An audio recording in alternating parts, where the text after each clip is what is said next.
Donc jusque-là, ces phases-là, donc repérer la proie, la harponner, la lune de miel, et puis tout d'un coup ça commence à frotter, on voit que c'est à l'identique. Bon, sauf qu'après, le pervers narcissique, lui, il veut vraiment tuer l'autre psychiquement. En revanche, le sauveur, lui, il va quand même, même si le sauvé lui échappe et que ça l'embête un peu, mais il reste quand même dans quelque chose de bienveillant.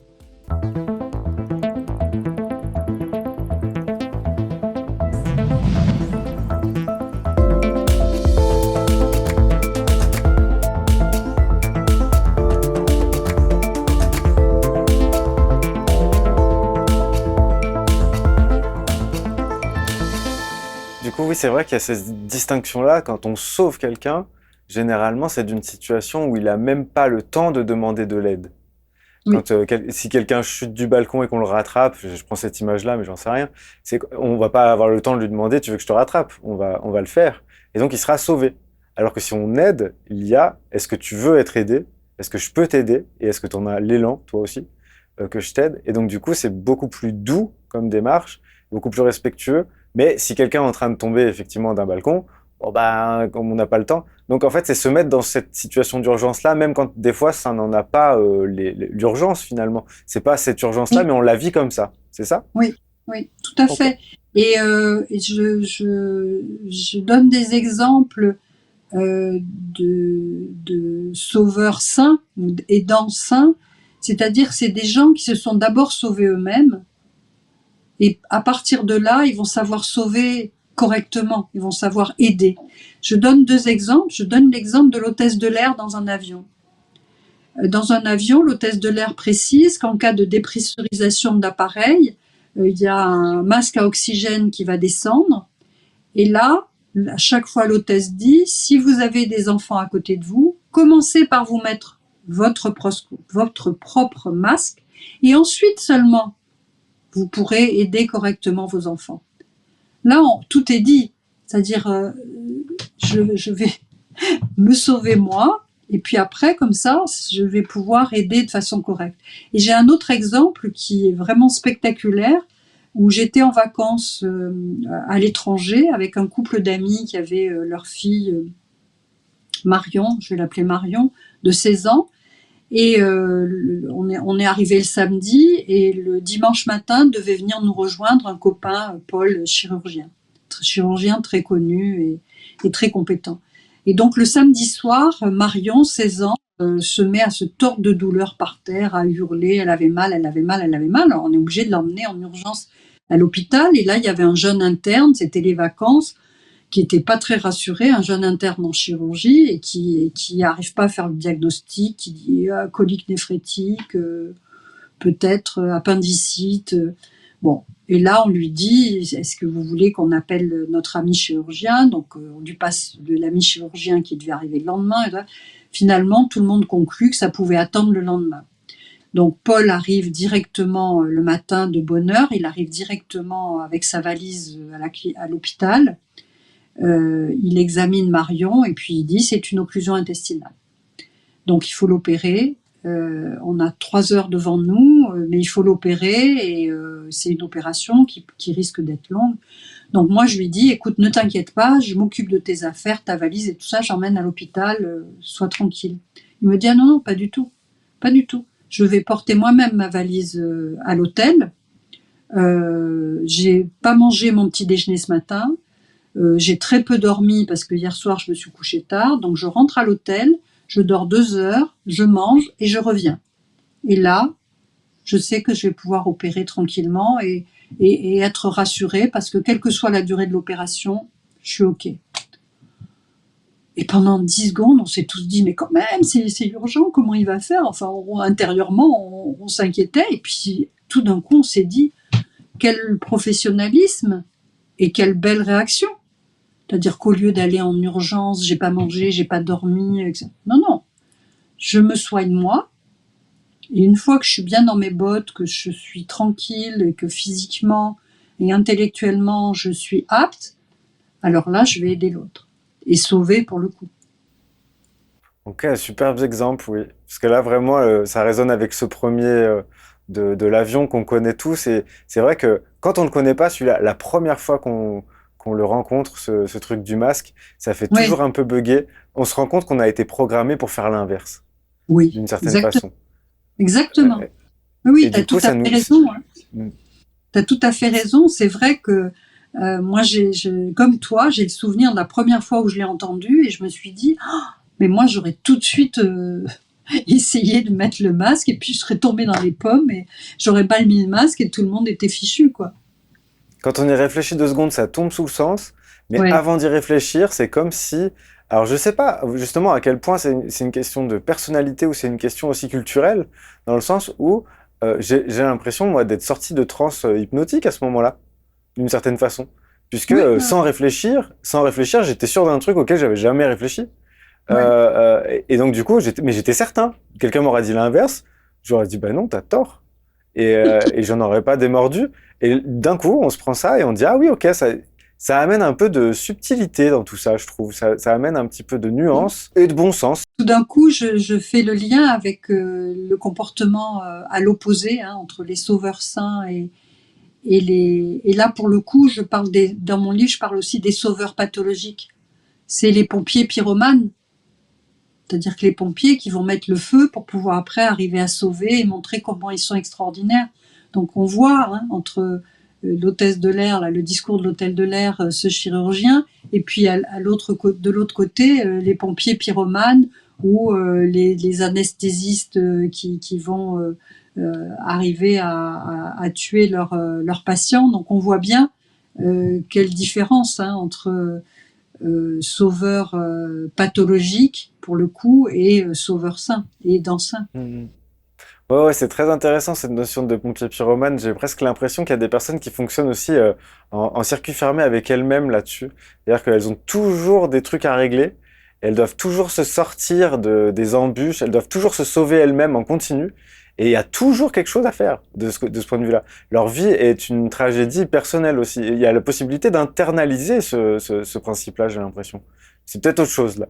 Je sais pas Oui, si je déborde. c'est autre chose, mais c'est pas très loin. Tu as raison. Tu as raison. Hmm. Ok. Bon, alors j'ai une question qui, après tout ce qu'on vient de se dire, n'a plus aucun sens, donc du coup je vais en trouver une autre. Euh, Vas-y, toujours, si ça se trouve, ça a quand même du sens. Ah, mais je pense que ça a du sens, mais qu'on a déjà répondu, c'est est-ce qu'être un sauveur, c'est détourner son attention de l'endroit où on a tellement besoin de l'être? Oui, Voilà. oui, c'est détourner l'attention de soi, bien sûr. Tu as raison complètement. C'est détourner c'est enfouir, fuir plutôt. Fuir sa propre souffrance, sa propre tristesse, ses propres manques, et faire à l'autre ce qu'on adorerait qu'on nous fasse, quoi. Et du coup, j'avais une question peut-être un peu plus... alors là, je tâtonne avec cette question-là, mais je voudrais savoir, toi, ton expérience, et puis puisque tu as travaillé le sujet, peut-être tu as des données là-dessus. Est-ce que les sauveurs sont des personnes qui ont un rapport particulièrement difficile à la perte de facultés physiques et mentales dues au vieillissement ou à la maladie? Oui, s'ils n'ont pas fait le travail de se guérir eux-mêmes, de se sauver eux-mêmes, parce que dans mon livre, je pose la question, mais qui va pouvoir sauver les sauveurs? Et dans l'introduction et à la fin du livre, je dis, bah, eux-mêmes, hein. Hmm. C'est Ou évident Hélène? que oui, s'ils n'ont pas fait le travail, pardon? Ou Hélène? Non, je te taquine. Non, c'est fini ça. S'ils n'ont pas fait ce travail, eh bien, être handicapé et avoir besoin d'être aidé, c'est recevoir. Et eux, ils n'aiment pas recevoir. Et donc, ils se retrouvent à la merci des autres avec des accumulations de dettes qui sont insupportables. Ils se sentent en dette constant et c'est vraiment invivable pour eux. Ouais. Ouais. On le voit, hein, Ça, des personnes âgées qui supportent pas qu'on les aide, et puis laissez-moi tranquille, mais je peux y arriver. Enfin, et c'est vrai que c'est difficile, oui. ouais, bah, je repense à la personne encore que je citais tout à l'heure, que j'ai vue en séance hier, et effectivement, j'étais face à cette situation-là. Alors, il y a quand même de la marge de manœuvre et d'accueil, mais je vois qu'il y a quelque chose qui... J'ai même pas envie de le bouger, moi, ce truc-là. Parce que à cet âge-là, quand on a vécu tout ce temps là-dessus, je veux pas... Ouais, j'ai eu envie d'être très délicat avec ça et de pas du tout. Oui, sauf si c'est sa demande, hein. Bah, c'est pas spécifiquement ça, non, c'est arrivé de Voilà. façon un peu plus détournée que ça, donc non. Mm, mm.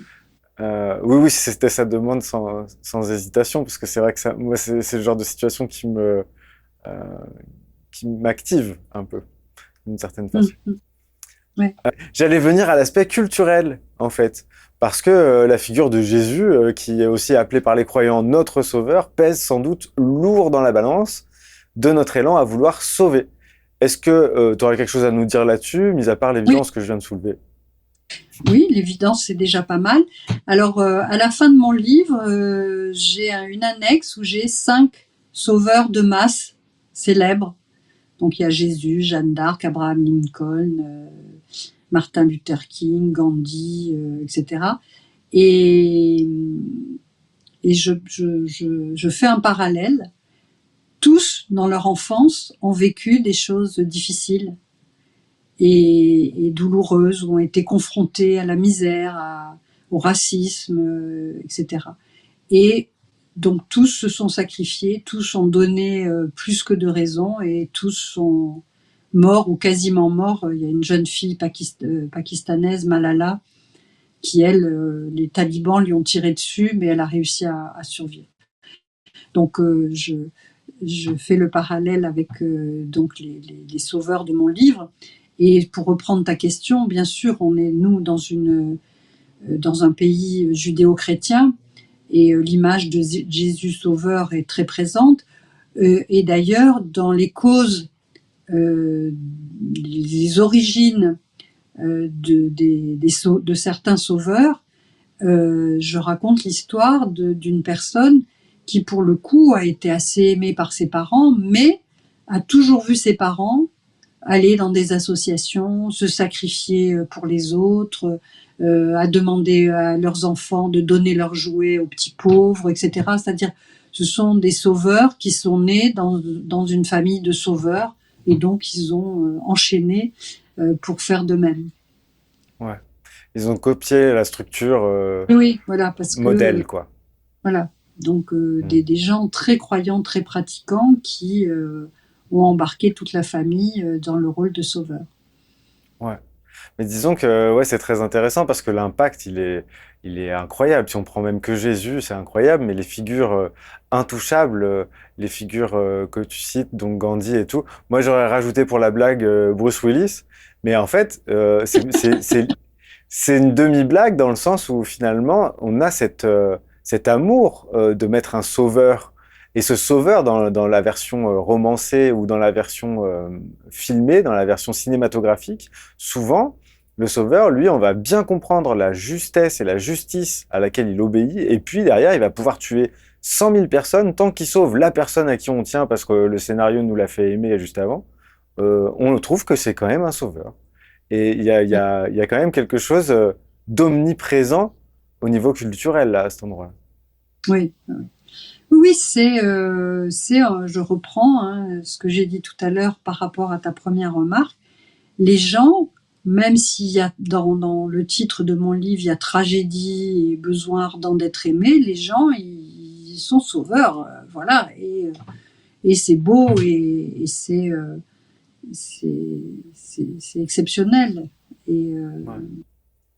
et Mais j'ai il y envie. a des figures comme ça de sauveurs. Je parle d'Arnaud Beltrame, là, cet homme, cet officier qui au moment d'une attaque terroriste d'un supermarché, je crois, s'est proposé pour remplacer la caissière qui était prise en otage et il est mort. Et c'est un héros. Et c'est un héros parce que là, il a vraiment sauvé au prix de sa vie, quoi.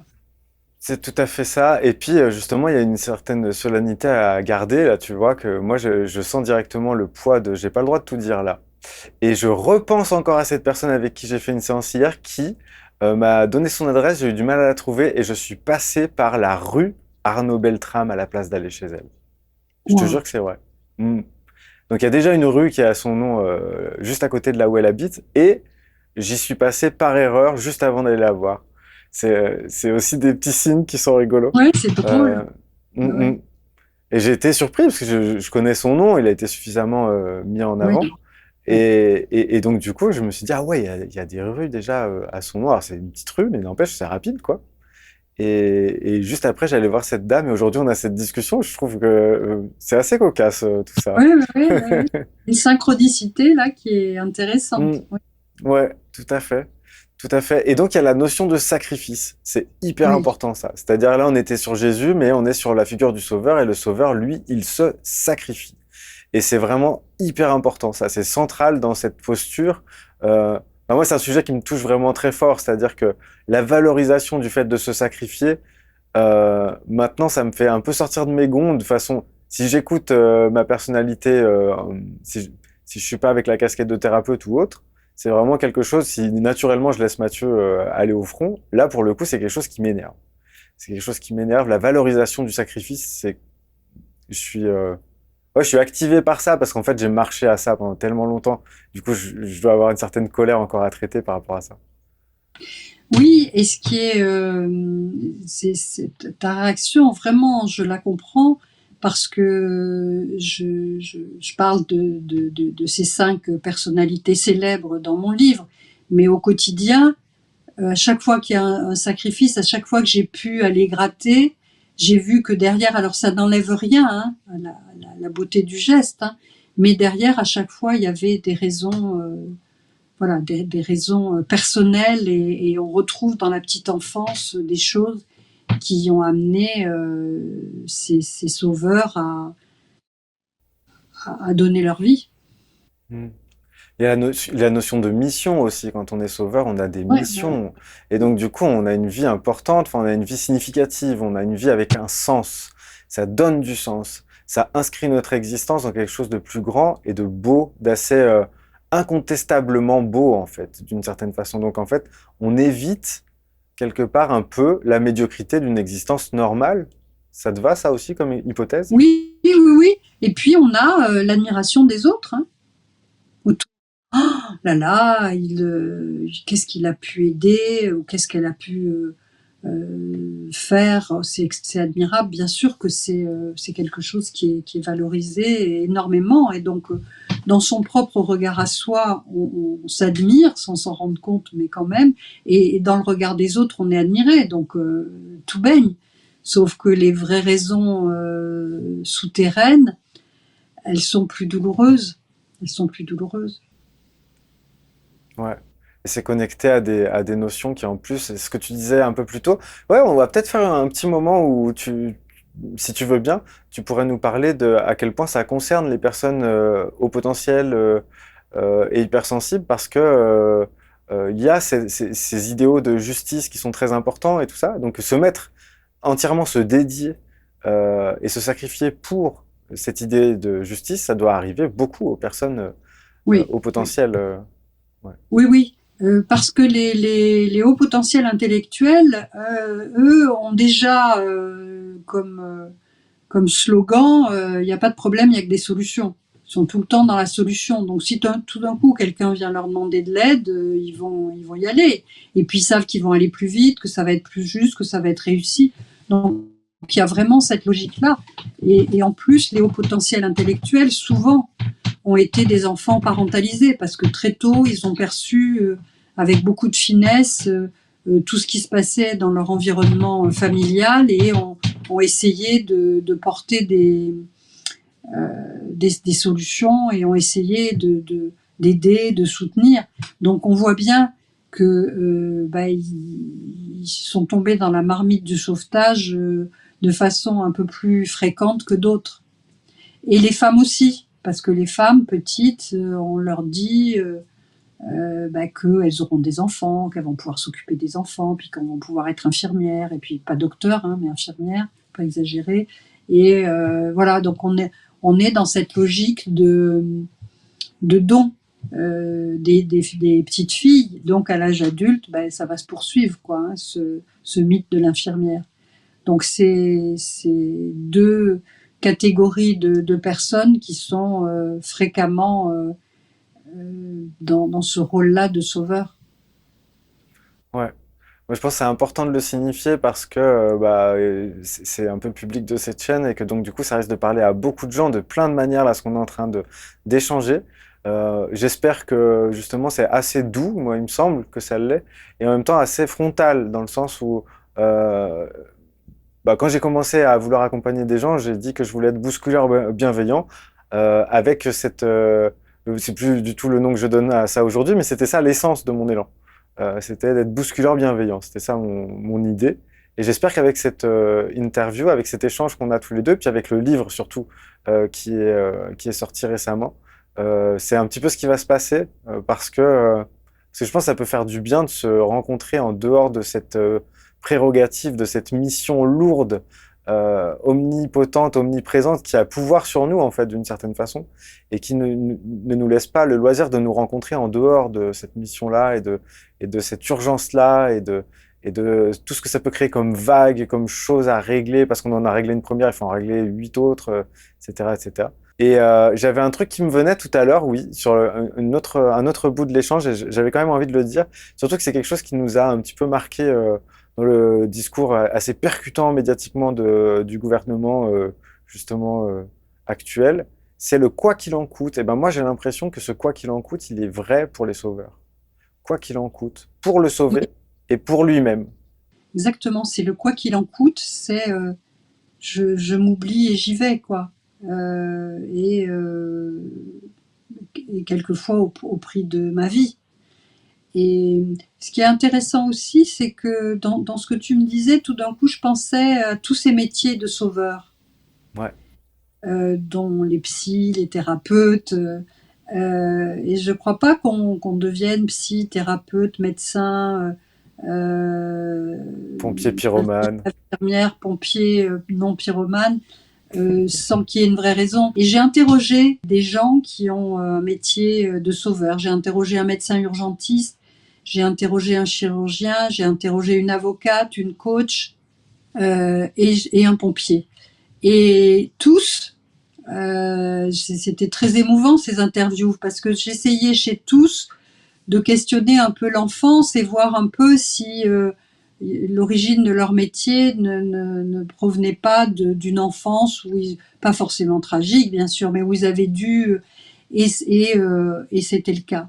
Et alors c'était le cas de façon évidente pour beaucoup, sauf pour le chirurgien où je le questionne et il me dit non, moi je vois pas dans mon enfance et je me dis bon bah l'exception qui confirme la règle quoi, je suis un peu tombée à plat et puis quand même je renonce pas facilement donc je dis mais quand même dans votre enfance et tout ça et là il me dit ah oui mais tiens en fait je vous ai pas dit, je sais pas si ça a son importance mais j'ai un jeune frère qui est mort avant moi.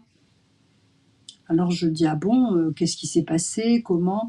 Et là il me raconte que sa maman a mis au monde un enfant et puis que comme ça s'est très mal passé et puis qu'à l'époque c'était compliqué donc le gamin est né et puis au bout de 2 ans il avait tellement de problèmes qu'il a fini par mourir. Et je lui dis mais qu'est-ce qui aurait pu sauver votre frère et par la même occasion votre mère? Et il me dit un chirurgien. Et là je suis sidérée, c'est-à-dire que s'il y avait eu un chirurgien à l'époque, hein, c'est un homme qui a 65 ans, qui était dans un pays d'Afrique, enfin, et donc à l'époque, au moment où sa mère a accouché, il n'y avait pas de chirurgien, donc ça s'est très mal passé, etc. Mais s'il y avait eu un chirurgien, ben, son frère aurait été sauvé. Et là, il s'arrête, il y a un blanc et il me dit, mais je veux pas croire que c'est un lien avec ma vocation. Ah ben ça alors, et moi je buvais du petit lait parce que je me disais, bon, à chaque fois on trouve quoi. En fait, c'est du Ouais. bon sens. Les thérapies, c'est pas à toi que je vais dire ça, mais la thérapie, c'est du bon sens. C'est pas, bien sûr, on a des intuitions, mais ces intuitions, elles viennent du bon sens et du recul qu'on a par rapport à nos patients. Oui, bien entendu. J'avais presque envie, j'avais une question assez spontanée par rapport à ton élan. Tu vois, moi j'ai parlé de mon bousculeur bienveillant de façon anecdotique, mais je me demandais si toi, l'élan qui réunit tous tes projets, tes livres, ton élan à accompagner les gens et tout un tas de choses qui t'animent, est-ce que c'est pas les dégâts psychiques de la parentalisation des enfants? Alors, dégâts, c'est un peu lourd quand même hein, pour tous ces gens-là, pour toi, pour moi, on va être un peu plus doux avec nous. C'est certains travers. C'est-à-dire que on sait bien qu'on n'est pas thérapeute par hasard, hein, on a commencé très tôt, donc autant se faire payer pour ça, hein, et ça c'est bien, une fois qu'on sait qu'on s'est sauvé, autant que ça nous rapporte quelque chose. Mais oui, ces métiers-là, c'est des métiers où on répare le dégât des autres et en même temps ses propres dégâts. Et on le fait d'autant mieux que soi-même, on a compris pourquoi on faisait ça, quoi. Je sais pas si je réponds bien à ta question. Si, si, tout à fait. Si, si, je me disais, d'abord, on sait sauver du verbe savoir, et à la fin, on sait sauver avec être. Et cet apostrophe, Hmm. ouais. Donc, du coup, c'est le genre de formule que je vais détester dans pas longtemps si tout le monde l'utilise et que je suis content de trouver sur le moment, tu vois. Bref, Et dans, c'est dans comme des les... formules de ce style, à un moment, Hmm. je parle d'un sauveur qui dit à un sauvé, j'ai tout fait pour toi. Donc Oui, c'est j'ai tout fait, ou bien J apostrophe, j'ai étouffé pour toi, je me suis étouffé, je me suis empêché de respirer et de vivre, quoi. Donc on est bien là-dedans. Je voudrais ajouter une précision. je t'en prie. Je parlais tout à l'heure du cercle vicieux du sauvetage. J'ai fait à un moment un parallèle avec les pervers narcissiques, en expliquant que bien sûr ça n'avait strictement rien à voir, hein, que les sauveurs sont animés de bienveillance et de goût de l'autre, et que c'est précieux. Mais quand même, la stratégie inconsciente, au début, elle est la même. C'est-à-dire, il y a repérer la victime, donc pour le pervers, il repère sa proie, c'est-à-dire le sauveur, il va savoir repérer la personne qui est en difficulté et qui a besoin d'aide. Il va pas aller sauver quelqu'un qui va bien, hein. Donc il repère sa victime, il va la harponner, ce que fait le pervers narcissique, hein. Il va harponner sa victime, c'est-à-dire il va venir imposer son aide, son soutien, sa chaleur humaine, ses solutions, etc. Et puis après, il va y avoir une lune de miel, c'est-à-dire tout va bien se passer, le sauvé bénit le ciel d'avoir rencontré ce bon samaritain, cet ange gardien. Le sauveur est ravi parce qu'il voit qu'il est efficace et que tout ce qu'il fait, c'est du miel sur les blessures de l'autre. Et puis à un moment, il va y avoir le franchissement de la ligne rouge.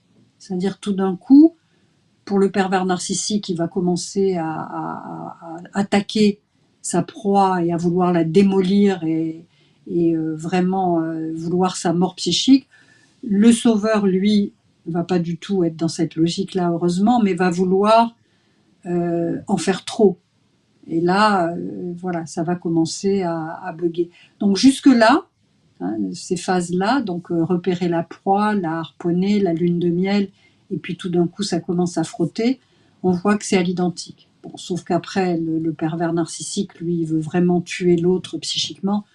En revanche, le sauveur, lui, il va quand même, même si le sauvé lui échappe et que ça l'embête un peu, mais il reste quand même dans quelque chose de bienveillant. Ok, oui, ce parallèle, il est intéressant parce qu'il est un peu grinçant. Et Oui, j'aime bien, moi, les trucs qui grincent un peu parce que on peut toujours en tirer quelque chose si on sort de le prendre personnellement. Si on fait un petit pas de côté et qu'on le prend pas personnellement et puis qu'on n'a pas envie de dire non comme ça en te coupant la parole, ce qu'on est tout à fait en droit de faire, hein, finalement. Si on a envie on a déjà éteint, j'imagine, il y a longtemps et passé à autre chose ou sur une autre vidéo. Mais je trouve que c'est intéressant quand ça grince et ça va pas directement dans la direction qu'on aimerait. C'est pas consensuel, ça, de faire ce parallèle-là. Et ça, j'aime bien parce que c'est stimulant, en fait, d'une certaine façon.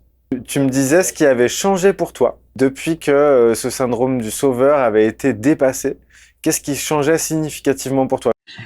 alors, ce qui a changé pour moi, c'est d'abord la satisfaction d'avoir traversé la sale période de prise de conscience et de m'en être sortie plus forte. Mais surtout, ce qui a changé, c'est de me rendre compte que, contrairement à ce que je pensais, je suis bien plus respectueuse des gens aujourd'hui. C'est-à-dire que voilà, je propose et je n'impose pas. Et je vais donner une anecdote parce qu'elle est amusante. au moment où je commençais à sortir de ce syndrome, les petites victoires, les premières victoires sont précieuses parce que permet de se conforter, de dire bon. Et donc je suis invitée à un dîner et il y a une femme que je ne connais pas qui est là. On est 8. Et tout d'un coup, elle commence à se lâcher un peu, à raconter qu'elle est triste, que ça va pas, etc. Et tout ce qu'elle dit fait écho à un livre que moi j'avais lu à une époque, un livre d'Alice Miller, Le drame de l'enfant doué. Je sais pas si tu l'as lu, mais qui moi m'avait vraiment Non, je l'ai ouvert pas. les yeux sur plein de choses. Et donc ça faisait tellement écho que je lui dis ah ben tu sais moi j'ai à une époque j'étais dans cette tristesse et ce questionnement et ce livre m'avait vraiment beaucoup aidé. Et elle me dit ah bon. Et à ce moment-là, moi, je suis pleine de tendresse et d'ironie avec moi-même en me disant ah ben tiens, il y a quelque temps, tu lui aurais dit prends un papier, un crayon, ou alors je vais te l'envoyer, ou je. Et là, ben, tu l'as pas fait spontanément, c'est bien. Mais l'histoire s'arrête pas là. J'ai voulu me prouver jusqu'où je pouvais aller. Et donc à la fin du repas, je vais la voir et je lui dis, tu sais, hein, vraiment, le livre dont je te parle là, il était précieux. Et il y avait du monde autour. Donc elle me dit, oui. Et là, je me dis, eh ben, on va voir jusqu'où ça va. Peut-être que quand elle va être toute seule, elle va oser. Peut-être que devant les gens, elle avait un peu de fierté et donc je me retrouve toute seule à attendre le bus. Et là, je lui dis, ouais, vraiment, hein, je me permets d'insister. Là, c'est vraiment un livre extraordinaire. Et elle me dit, oui, tu me l'as dit, j'ai bien entendu. Et l'histoire s'arrête là. Et moi, je me suis dit, mais c'est incroyable. Cette femme, et c'est légitime, elle n'avait pas envie ce jour-là de prendre ses références. Elle n'avait pas envie d'être aidée ou elle avait envie de rester victime et d'être un peu plainte. Enfin, autant de choses qui sont légitimes. Et moi, je me dis, mais il y a quelques années, elle finissait pas le repas sans avoir le livre. Si j'avais pas pris son adresse, presque je lui renvoyais. Enfin, vraiment, il fallait que je la sauve. Moi, ça m'avait un peu sauvée, donc il fallait absolument le faire. Et c'est là où on se rend compte de la différence. C'est quand vraiment on est sur le chemin de guérison et qu'on a ce genre d'expérience un peu initiatique où on mesure l'avant-l'après, quoi. Hmm. Il y a une chanson très connue qui dit savoir aimer. Je crois que c'est savoir aider là, presque le. Oui, voilà. Hmm. Savoir aider et surtout pas imposer, proposer. Ouais. Et là, on a la surprise de voir qu'il y a des gens qui n'ont pas envie d'être aidés. Peut-être si je l'avais aidée, elle aurait pris goût et en fait, je l'aurais transformée en victime, peut-être. Hmm.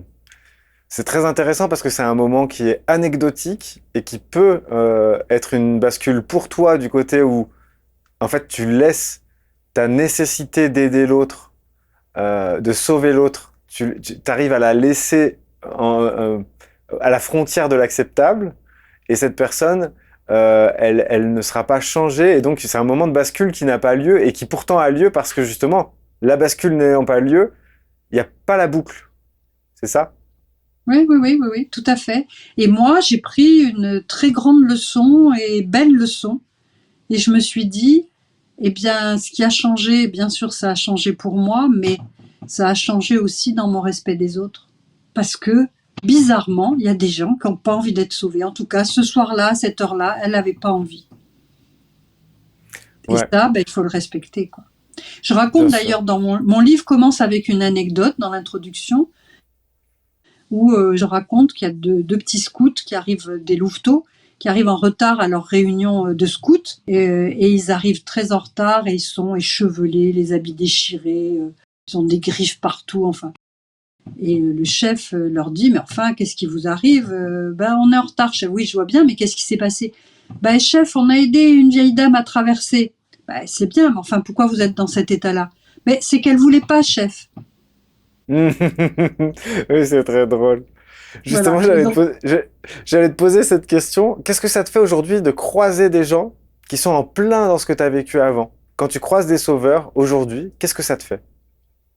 eh ben, je suis pleine de tendresse et je cherche pas à les sauver. Je propose. Même s'ils demandent, ou s'ils demandent pas, ben, je fais rien. Est-ce qu'au moment où ton aide, ta proposition d'aide est mise de côté, est-ce que tu arrives à te donner de la douceur tout de suite à ce moment-là? Ah oui, oui. Oui, et puis de l'humour. J'ai beaucoup d'humour envers moi-même. Je me dis, waouh, ben, c'est bien, quoi. Ouais. C'est bien, t'as fait le bon chemin et c'est respectueux de tout le monde, et d'eux et de moi. Est-ce que, il y a un aspect de ce que vivent les sauveurs qui a, selon toi, échappé à notre échange jusque-là? Est-ce que, on est passé à côté de quelque chose de très significatif pour toi dans le livre que tu as écrit, dans le travail que tu as fourni pour le produire? Est-ce qu'on est passé à côté d'un truc? Non, je crois pas. Je crois qu'on a vraiment été au bout du bout de tous les petits recoins, bien sûr de façon synthétique, mais non, Bien je sûr. crois que je crois qu'on a bien balayé tout ça et voilà. Et puis je pense que j'ai pu mettre dans notre discussion beaucoup d'exemples et dans le livre bien sûr encore plus. Et puis je tiens à rappeler ce quiz parce que je me suis vraiment régalée à l'écrire. Je me suis vraiment régalée à l'écrire et à mettre un petit moment un peu léger, même si les résultats sont profonds, dans ce livre. Donc non, je pense que tu as eu des questions très pertinentes et ça m'a permis de développer au mieux. Merci. Bah, avec grand plaisir, merci à toi. Pour finir cette phase de l'interview, avant de laisser la place à Gaëtan, je vais te proposer de compléter les phrases que je commence. Ça te va? Première phrase, selon moi, le monde serait plus beau si. Si les gens avaient plus le goût d'être eux-mêmes et de se soigner pour pouvoir aider les autres, avoir plus d'humanité envers eux pour pouvoir avoir plus d'humanité envers les autres. Hmm. Ma deuxième phrase tombe à pic puisque être humain, pour moi, c'est... Aimer et être aimé. Hmm. Ça y est, l'amour commence à devenir plus important que le sauvetage. Ah oui, Super. oui, oui. Aujourd'hui, prendre soin de moi, ça veut dire principalement... Euh, M'écouter, prendre soin de ma psyché, de mon corps et de mon environnement. Je ne saurais pas être heureuse si mes proches sont malheureux. Ce que je retiens du moment que nous venons de partager, c'est principalement... Bien, comme précédemment, c'est de la vérité, de la sincérité, de la bienveillance, du respect, de l'humour. Voilà, c'est un moment précieux. Merci. Bah écoute, je terminerai avec cette question que j'espère ne pas t'avoir déjà posée, mais j'adore la poser aux gens. Je pense pas que je l'avais déjà dans mon package à ce moment-là. Je me souviens pas t'avoir entendu répondre à cette question. Est-ce que tu t'aimes? Et si oui, est-ce que tu veux bien nous parler de comment tu t'aimes? Oui, je m'aime. Je trouve que je suis saine, euh, généreuse, bienveillante, créative et surtout de bonne foi. C'est-à-dire que s'il y a quoi que ce soit qui ne va pas dans une relation, immédiatement je cherche en quoi je peux être à l'origine de ces difficultés et les reconnaître vraiment tranquillement. Hmm. Merci beaucoup. pour cette réponse et puis pour toute la discussion qu'on vient d'avoir. Vraiment, c'est précieux. Je suis hyper Merci. content, fier qu'on puisse partager ça avec les gens qui vont tomber sur cet échange. Et puis, je vais laisser la place à Gaëtan qui, est pendant tout le long de cet échange, était à la régie, a écouté ce qu'on s'est dit, a pris des petites notes. En fait, c'est un peu comme la dernière fois, sauf que c'est pas le même sujet et que donc, du coup, il n'a pas les mêmes questions ni les mêmes remarques. Est-ce que ça te va? On se retrouve Très bien. juste après ce moment-là pour la conclusion. À tout à l'heure Parfait. alors. À tout à l'heure.